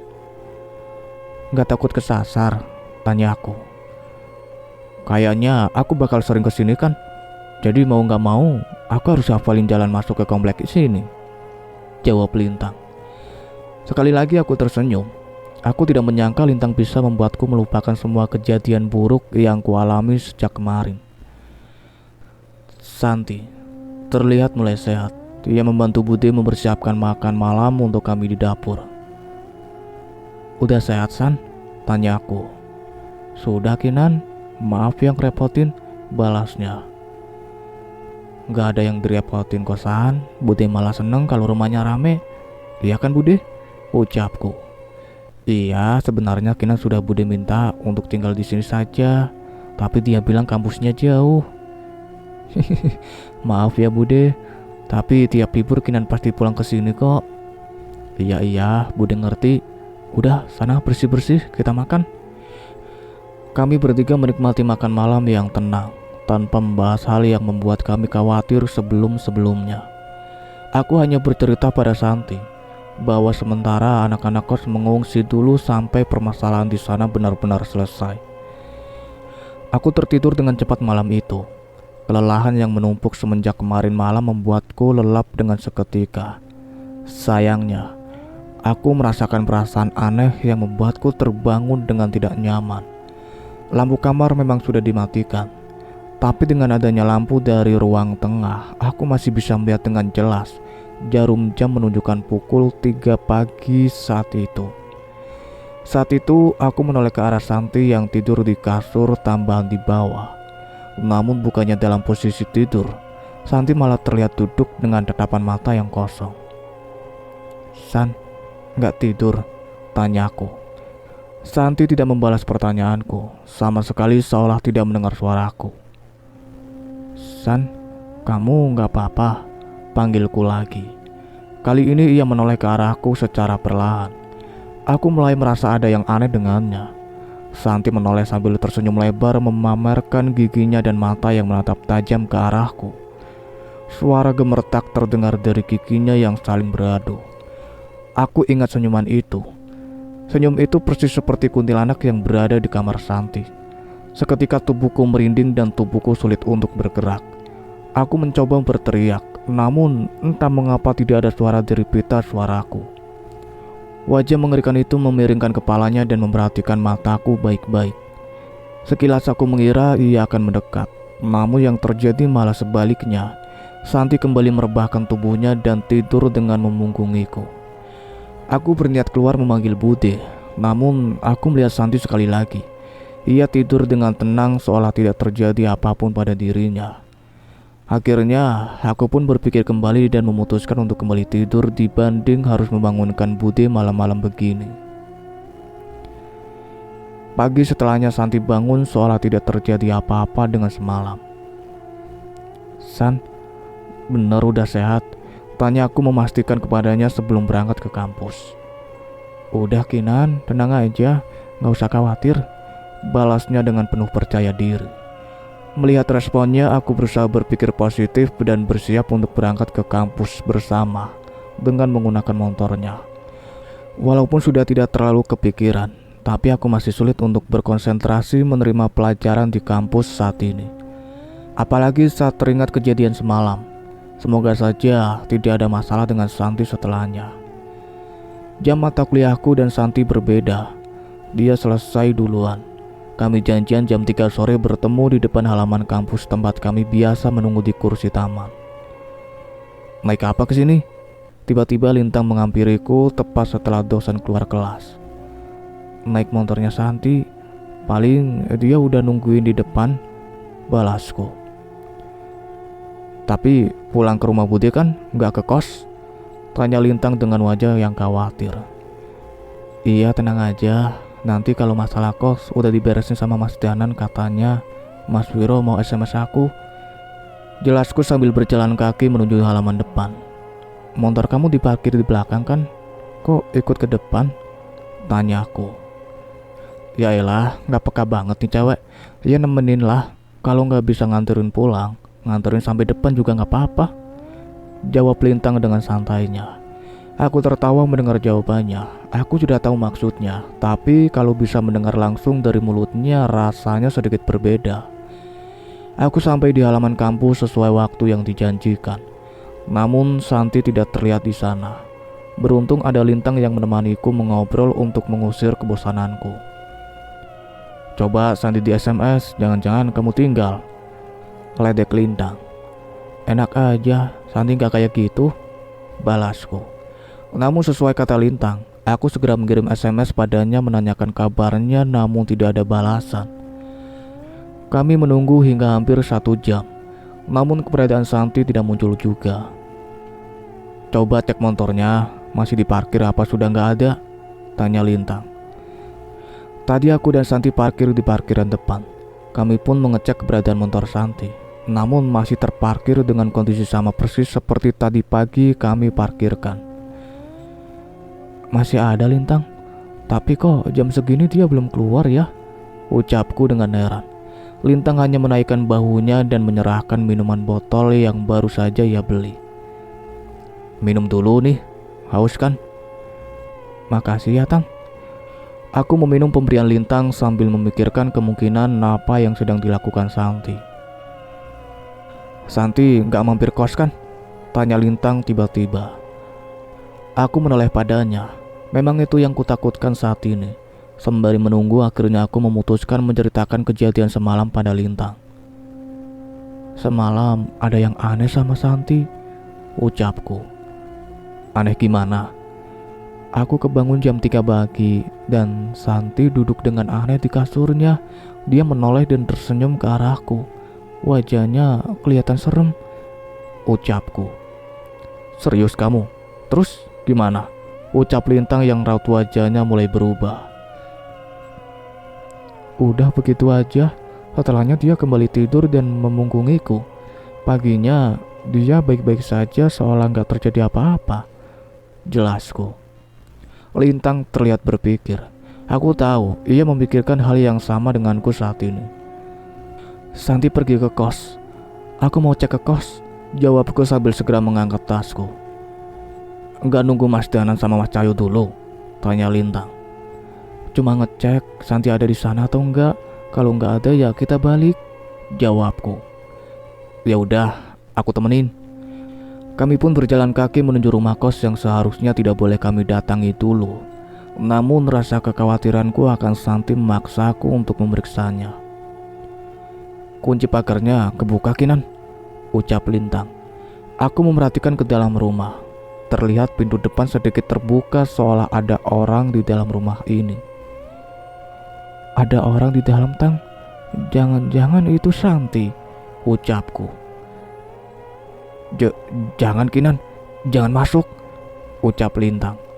Kali ini aku tidak mendengarkan ucapan Lintang. Rasa khawatirku pada Santi membuatku tidak berpikir panjang dan masuk ke dalam rumah itu. Santi, kamu di dalam? Teriakku. Tidak ada jawaban apapun dari dalam. Lintang terus menyusul dan ikut berteriak. Santi, kalau kamu di dalam jawab, tambah Lintang. Namun tetap saja tidak ada jawaban. Aku menoleh ke arah jendela kamar Santi. Terlihat ada seseorang mengintip dari celah gorden lalu menyingkir. Ada orang di kamar Santi, ucapku. Aku pun memberanikan diri untuk masuk. Lintang yang sudah tahu tidak ada gunanya menahanku akhirnya ikut masuk untuk menemaniku. Suasana rumah masih sama seperti saat kami tinggal kemarin. Hari sudah sore hingga tidak banyak cahaya yang masuk ke rumah. Aku segera menyalakan lampu dan suasana di rumah menjadi lebih terang. Santi, panggilku sambil mengetuk kamar Santi. Tidak ada jawaban sama sekali saat itu. Lintang mencoba memperhatikan semua sisi rumah namun tidak ada tanda-tanda ada orang lain di rumah ini. Kamar yang lain pun masih terkunci dari luar, tapi tidak dengan kamar Santi. San, aku masuk ya, ucapku mencoba memastikan apakah ia ada di dalam. Mendengar ucapanku, Lintang langsung mendekat berjaga-jaga seandainya terjadi sesuatu padaku. Aku membuka pintu kamar Santi perlahan. Sekilas aku teringat sosok makhluk yang pernah ada di kamar ini saat aku dan Mas Danan menjemput Santi. Merasakan kegelisahanku, Lintang segera menggenggam salah satu tanganku saat aku membuka pintu kamar Santi. Tidak ada siapa-siapa di kamar itu. Tapi aku yakin sekali ada seseorang yang mengintip dari kamar ini saat kami masih di luar tadi. Gak ada siapa-siapa Kinan, ucap Lintang. Aku semakin bingung. Kalau Santi tidak ada di rumah ini, berarti ia ada di mana? Perlahan aku keluar meninggalkan kamar Santi. Lintang menutup kembali pintunya. Namun sekilas aku kembali merasakan seolah ada sesosok wajah yang memandangku tepat sebelum pintu itu tertutup. Perasaan merinding kembali menyelimuti tubuhku. Seandainya lebih lama di sini, mungkin hal buruk akan terjadi. Kita cabut sekarang, Lintang, ucapku. Lintang setuju. Ia memberikanku jalan di depan untuk meninggalkan rumah ini. Namun, Tepat sebelum sampai pintu aku mendengar suara dari kamar belakang. "Ada suara, Tang," ucapku. "Dari kamar belakang ya?" Aku mengangguk. Kami pun mengurungkan niat kami untuk kembali dan berpikir untuk mengecek kamar belakang. "Kinan, perasaanku gak enak. Kita cari orang lagi aja, Mas Viro atau siapa. Lagian sudah mau maghrib," ucap Lintang.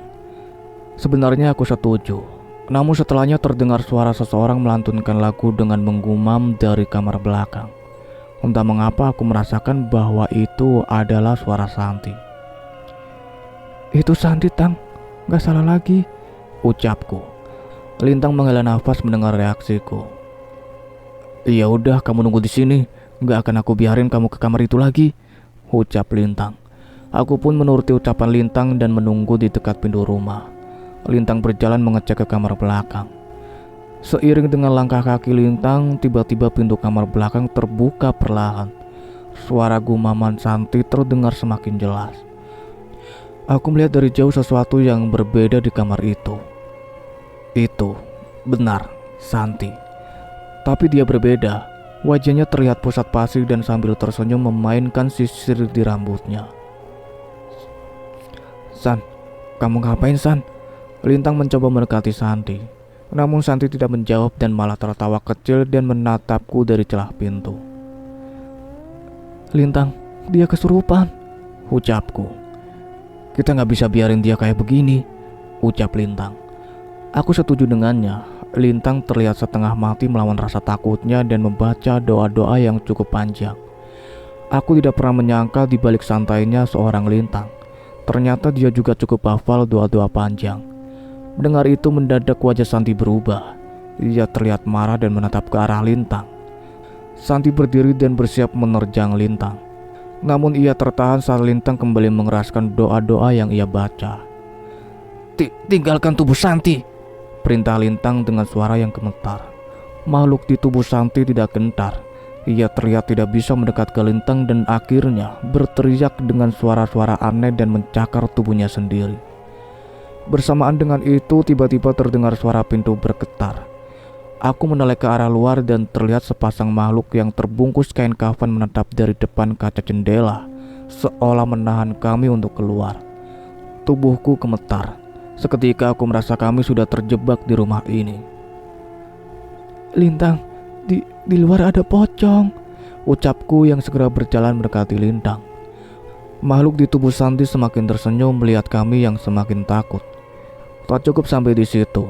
Tak jauh dari posisi Santi tiba-tiba terdengar suara tangisan bersamaan dengan munculnya sosok wanita dengan wajah mengerikan dengan tali menggantung di lehernya. "Itu roh Nilam?" tanya Lintang. Aku memperhatikan lebih jelas. Semua yang terjadi pada roh itu persis sesuai yang diceritakan Mbah Sarmi. Suasana tempat ini tidak pantas lagi disebut rumah. Saat ini tempat ini lebih pantas disebut sarang makhluk halus. "Kita cari jalan keluar lain, Kinan. Ada pintu belakang," ucap Lintang. Aku ingin menjawab, namun tiba-tiba suaraku tidak keluar.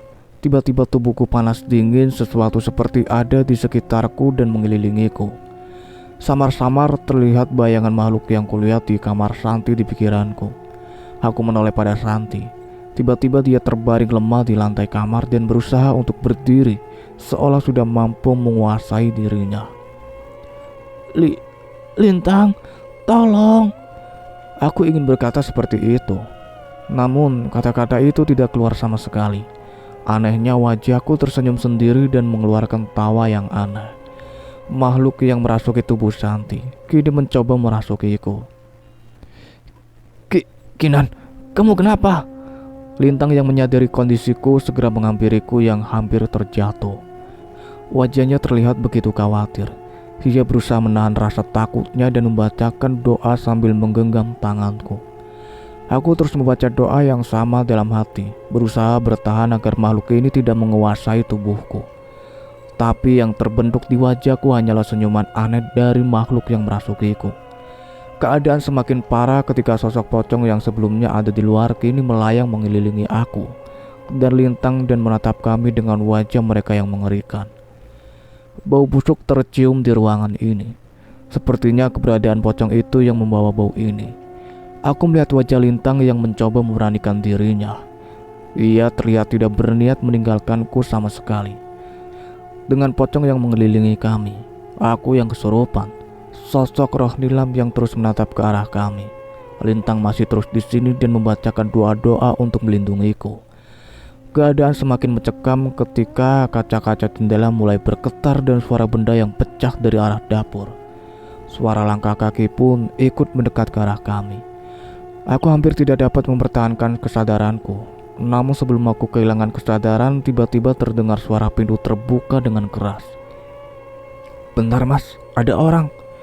Aku kenal suara itu. Itu suara Mas Wiro. Terdengar langkah beberapa orang juga ikut mendekat. Saat itu aku melihat senyum di wajah Lintang. "Kalian hebat bisa bertahan sejauh ini." Aku tahu itu adalah suara Mas Cahyo. Ia membacakan doa seperti yang kami bacakan sebelumnya. Namun ia membaca dengan lebih tegas dan seolah ada ketegaran yang kuat di setiap kata-katanya. Seketika aku kembali bisa menguasai tubuhku. Kini sosok kuntilanak itu menjauh bersama sosok pocong yang mengelilingi kami. "Makasih Mas Cahyo," ucap Lintang yang segera membawaku mundur ke belakang mereka.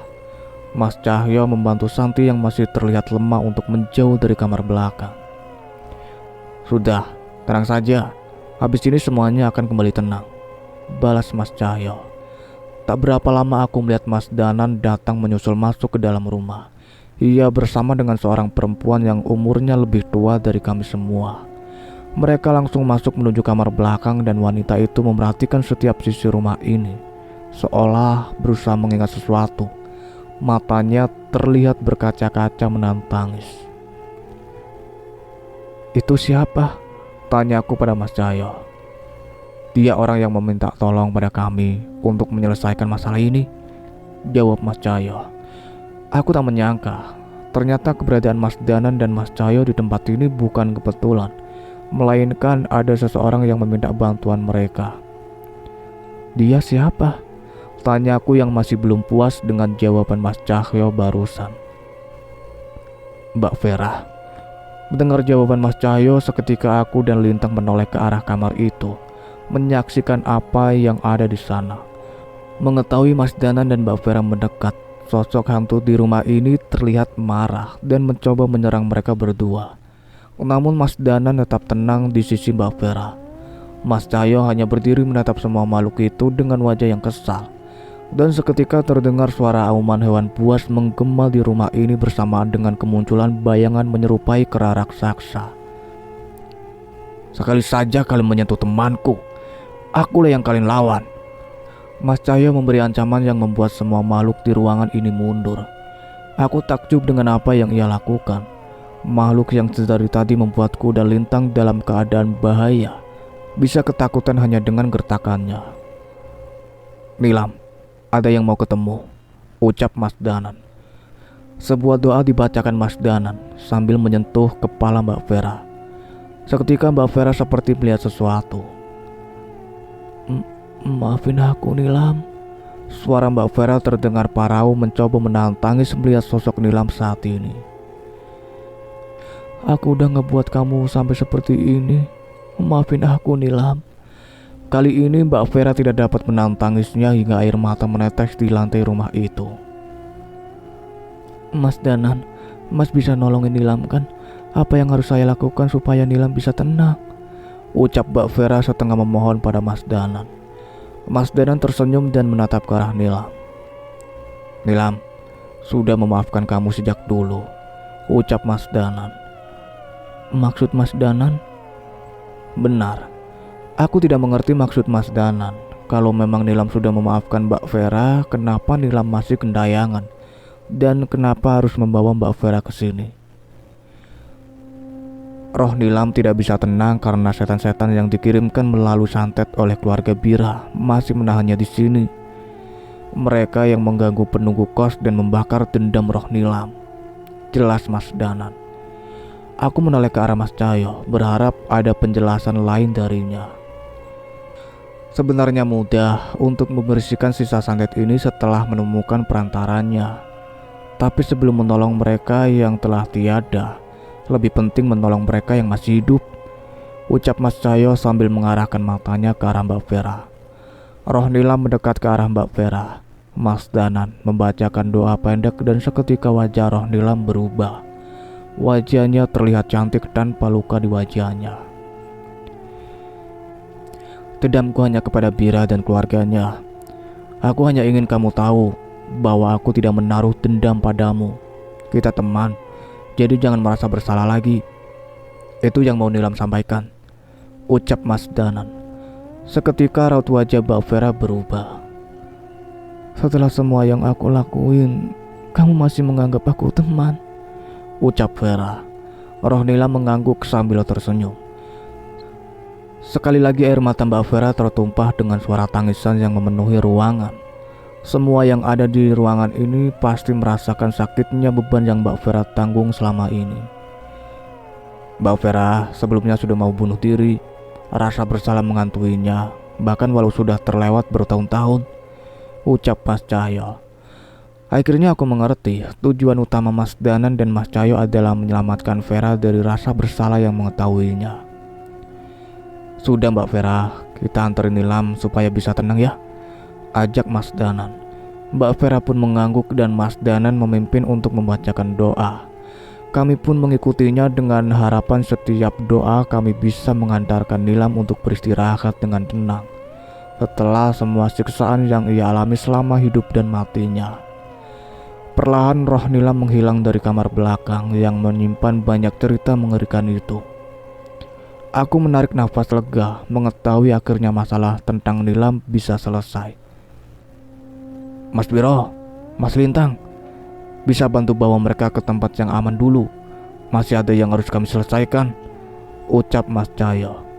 Mereka menyanggupi dan membawa aku, Santi dan Mbak Vera untuk menunggu di angkringan Mas Biro. Tepat sebelum meninggalkan rumah sekali lagi, aku memperhatikan sekeliling rumah ini. Mungkin saja Mas Cahyo dan Mas Danan ingin membersihkan sisa-sisa santet yang dulu dikirimkan Bira dan keluarganya ke rumah ini. Aku menoleh terakhir kali ke arah dua pemuda itu. Seingatku saat masuk tadi aku tidak melihat Mas Danan membawa benda apapun. Tapi kenapa tiba-tiba sekarang ada sebilah keris di genggamannya? Mas Wiro menyajikan beberapa gelas teh hangat untuk kami. Sebagian posisi tenda ditutup agar tidak ada pengunjung yang datang selain kami. Setidaknya sampai kami semua mulai tenang. Matur nuwun ya Mas Wiro, udah hampir ngompol tadi aku, ucap Lintang sambil menyeruput teh hangat di gelasnya. Hus, jaim dikit kenapa Mas Lintang? Lagi ada Mbak Kinan tuh, balas Mas Wiro. Mbo Mas, emang gitu kenyataannya. Kalau Mas Wiro nggak datang tadi, nggak tahu bakal jadi apa kami tadi, balas Lintang. Aku tersenyum mendengar perbincangan mereka sambil membantu Santi meminumkan teh hangatnya agar setidaknya bisa memulihkan kondisinya. Maafin ya Kinan, aku nggak nyangka setan itu masih ngikutin aku, ucap Santi. Sudah nggak usah dipikirin, semoga aja setelah ini semua sudah selesai, ucapku sambil menatap Mbak Vera. Aku menatapnya sedang melamun sambil tersenyum bersama segelas teh di tangannya. Sepertinya bebannya sudah benar-benar terangkat. Mas Wiro, pisang gorengnya sebakul ya, terdengar suara Mas Cahyo yang memasuki tenda. Sebakul? Itu perut apa gudang sembako? Ledek Mas Danan membalas ucapan Mas Cahyo. Ternyata tidak butuh waktu lama untuk mereka menyusul kami ke sini. Mereka datang dengan santainya seolah tidak ada kejadian besar sebelumnya. Sudah beres masalahnya Mas? Tanya Mas Wiro. Mas Cahyo duduk di dekat Mbak Vera dan melepas sarung yang hampir tidak pernah lepas dari bahunya. Ia menunjukkan beberapa benda dari balik sarung itu. Ini perantara santet yang dikirimkan oleh Bira dan keluarganya, ucap Mas Cahyo. Aku berdiri dan memperhatikan benda-benda itu. Ada sebuah kain kafan dengan tanah kuburan di dalamnya, sebuah tusuk konde yang terbuat dari kuningan, dan benda-benda lain berupa kertas dengan berbagai tulisan. Melihat benda itu saja aku sudah merinding. Bukan karena bentuknya yang menyeramkan, tapi karena masih ada manusia yang memiliki hati jahat yang memanfaatkan benda-benda dan ilmu seperti itu. Mas Danan, berarti kosnya sudah aman untuk kami tinggali. Kita bisa tidur di sana malam ini, tanyaku memastikan. Sudah, tapi jangan lupa terus berdoa supaya rumah kos itu dijauhi sama roh atau makhluk yang berniat buruk, jawab Mas Cahyo. Berarti sudah nggak ada makhluk halus di rumah itu, Santi ikut memastikan. Bukan nggak ada, tapi udah nggak ada yang akan ganggu lagi. Penunggu asli rumah itu masih di sana, jelas Mas Danan. Ingat, sosok menyerupai Mbak Rini yang memperingatkan Mbak Kinan sebelum kejadian kemarin. Itu adalah penunggu rumah itu yang mencoba melindungi kalian. Aku memang teringat kejadian itu. Seandainya itu memang benar, semoga saja keberadaannya tidak bersinggungan denganku dan penghuni kos yang lain. Malam itu, aku dan Santi memutuskan untuk kembali tidur di kos dan memberi kabar ke Bude. Hampir semua yang diucapkan Mas Danan benar. Rumah ini sudah kembali nyaman persis seperti alasan awal aku memilih tempat ini untuk ditinggali. Waktu menunjukkan pukul 2 siang. Aku sedang berada di motor lintang menuju rumah Mbah Sarmi setelah menyelesaikan perkuliahan pagi. Dari jauh aku melihat Mbah Sarmi duduk menikmati udara segar di teras rumahnya. Kali ini ia melamun sambil tersenyum. Kula nuwun Mbah, ucapku sambil salim kepada Mbah Sarmi yang disusul oleh Lintang. Ngelamunin apa Mbah? Tanya Lintang mencoba menggoda, namun Mbah hanya menjawabnya dengan senyuman. Mbah, sudah dengar ceritanya belum? Tanya aku. Mbah bergeser sedikit dan mempersilahkanku untuk duduk. Nilam, sudah tenang ya Nduk, ucap Mbah Sarmi. Iya Mbah, tahu dari siapa? Tanyaku dengan heran. Mas Danan sama Mas Cahyo ya? Ucap Lintang mencoba menebak. Mbah tersenyum lagi. Kok kamu tahu? Tanyaku pada Lintang. Lihat tuh, ada pisang setumpuk di sana. Sudah pasti itu bukan hasil panen Mbah. Siapa lagi yang bawa kalau bukan Mas Cahyo? Jawab Lintang. Benar ucapan Lintang. Sudah ada tumpukan pisang yang terlihat di sana. Namun aku ragu Mbah bisa menghabiskan itu semua. Kami pun menceritakan kejadian saat menenangkan roh Nilam. Mbah pun memperhatikan ceritaku dengan seksama dan dengan mata yang berkaca-kaca.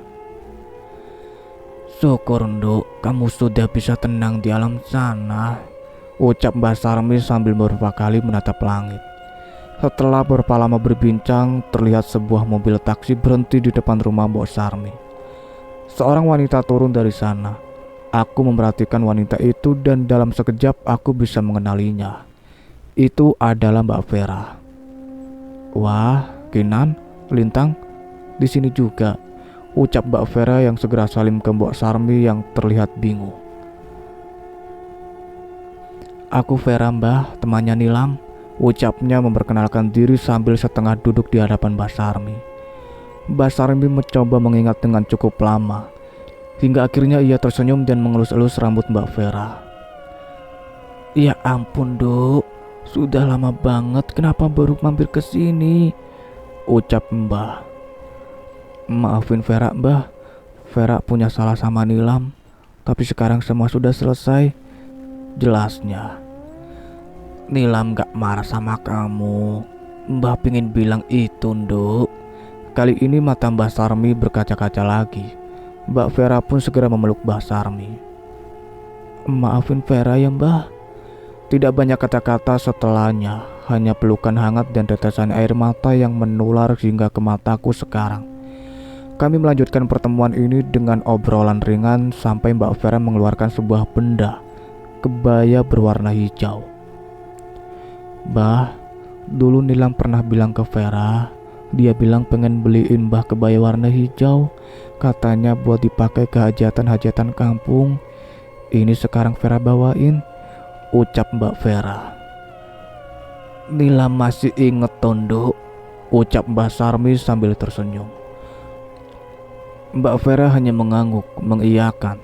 Sementara Mbah sudah memeluk kebaya hijau itu dengan wajah yang sumringah. Aku merasa perbincangan mereka akan semakin dalam dan mengajak Lintang untuk meninggalkan mereka. Mungkin kami akan sering mampir ke tempat ini sekedar untuk menikmati ketenangan sambil menemani Mbah Sarmi. Kita mau kemana habis ini? Alun-alun lagi yuk, tanyaku pada Lintang. Lintang menggeleng. Terus kemana? Ada tempat seru, tapi agak jauh. Kamu siap gak? Tanya Lintang. Aku mengangguk dengan semangat. Namanya Bukit Bintang. Habis ini balik ke kos dulu, ambil jaket, terus kita berangkat. Emangnya mau ngapain kita ke sana? Tanya aku. Aku cuma mau nunjukin sama bintang-bintang di sana kalau yang namanya Kinan itu jauh lebih cantik dari bintang manapun yang bisa dilihat di tempat itu. Ucap Lintang yang segera menarik tanganku menuju ke motornya. Iya, aku tahu. Saat ini wajahku sedang memerah. Tidak ada respon lain yang kupikirkan selain memukul punggungnya dari belakang sambil berteriak. Dasar Lintang gombal. Aku tidak tahu apa yang dipikirkan Lintang. Tapi sepertinya aku tahu kalau di balik helmnya itu Lintang sedang tersenyum dengan reaksi saltingku.